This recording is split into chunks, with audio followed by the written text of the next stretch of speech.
We're back with the Screen Team. We are back with Maisha, and Maisha has another film for us called Gimme Shelter, a movie I had never heard of, but she's like, Chris, we got to do it. We got to watch it. I was like, okay, let's do it.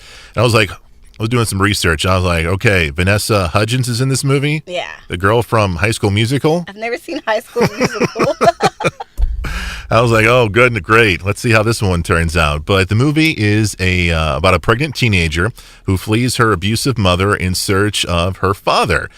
She finds her father. She then gets kind of verbally abused by her stepmother, and she is homeless. She needs a place to stay. Yeah. And that's where we kind of leave it off from the description here. But Maisha, you saw this movie. What did you think about it? I love this movie. Mm-hmm. I love it. This is another movie that I think, especially young teen girls, should watch. Sure. And I love the fact that it spoke to her abusive mother, because when you think of children being abused, it's always a father or it's always a male figure. You never really hear or see any movie really depicting a mother being violent towards her daughter. Yeah.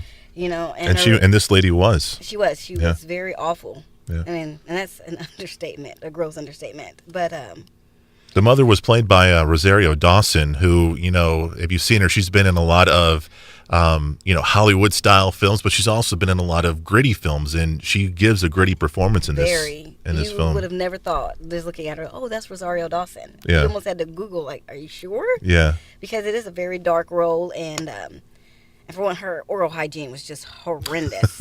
Oh, gracious. It almost distracts you. Yeah. But Vanessa Hudgens, I thought, did such a great job, because you do think of her of, kind of poppy and really upbeat and squeaky clean and shiny. And she was very dark in this movie. You know, she expressed some real rage and some real pain.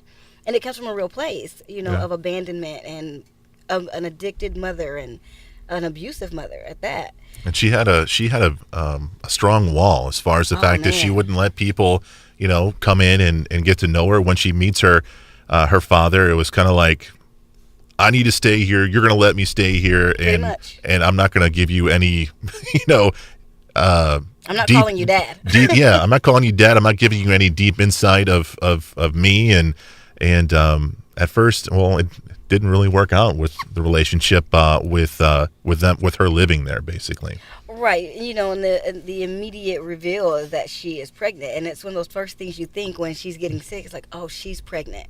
Yeah. And her stepmother, she tried. It was like she tried, but she didn't at the same time. She's like, we have our kids. I don't want to deal with you, basically. Sorry, if he left your mom, it is what it is. Yeah. And Brendan Fraser, I thought, did a good job. His role wasn't huge, but at the same time, he made every scene he was in impactful. Did he seem kind of dorky to you? Because he did kind of me, man. I was like, he had that. What happened to you, Brendan Fraser? He had that kind of lame dad. He was no George of the Jungle. I'll tell you that. No, he wasn't. He was no George of the Jungle. He was that corporate Wall Street kind of guy. Yeah, like I just became lame. You know, like, oh, I can't really deal with you. How much money do you need? You know, like, what's this going to take to go away? Sure. And when she found herself in that home, that group home for pregnant teens, I thought it was refreshing, because she wasn't alone. There was tons of girls there. And she even got to experience having a roommate that just literally didn't care. Yeah. About anything. Like, let's run away. Let's get out of here. Well, she found a family. And that's all she really wanted, you know? I'm curious, and you probably don't know the answer to this, but this is based on a true story, correct? I actually don't know. I think it is, because at the very end, they show real pictures of the people that were being portrayed. Oh, yeah, that's right. Why do you feel her story was so unique, so important, when there was other girls in that facility as well who have their own stories, who've gone through their own trials and tribulations? Why was her story so impactful for the movies? That's a good question. I think a lot of young ladies, yes, there were a lot of other young girls that were in that group home and had already gone through what they've been through, but her story was it was out of the gutter. I mean, it was really pulled out of the gutter. She honestly had to pull herself up. Yeah. She had abandonment, even though she felt an abandonment from her father, even though she never actually met this man. It wasn't like he was there and walked out. Right. So she had to deal with a lot of mental issues and emotional issues of trying to figure out, what do I do now? I'm carrying a child. I will never abandon my kid. Yeah. You never hear her speak of who the father is. And one would just naturally assume that came from a sexual assault, Yeah.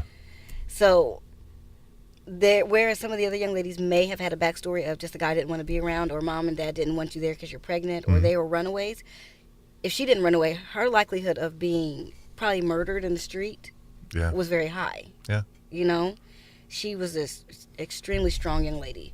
When that guy tried to snatch her in that vehicle and she jumped in and stole it. Yeah. I remember that. Yeah, that was powerful, man. I mean, she wasn't putting up with anything. She was going to do what she had to do to survive for herself and for her child. It's a very, very strong story. It's one that kind of flew under the radar a little bit, independent type release. It did. Vanessa Hudgens stars in it. You got Rosaria Dawson. You got Brendan Fraser in it. You got Darth Vader himself, James Earl Jones. Exactly. He's in it as well. So it's definitely one, if you're kind of looking for something, off the road a little bit, off the beaten path, definitely check it out. It's called Gimme Shelter. Maisha, thank you for being on the show. Oh, you're welcome. Anytime. That's Maisha. I'm Chris. We're part of the Screen Team. And remember, we want you to know before you go.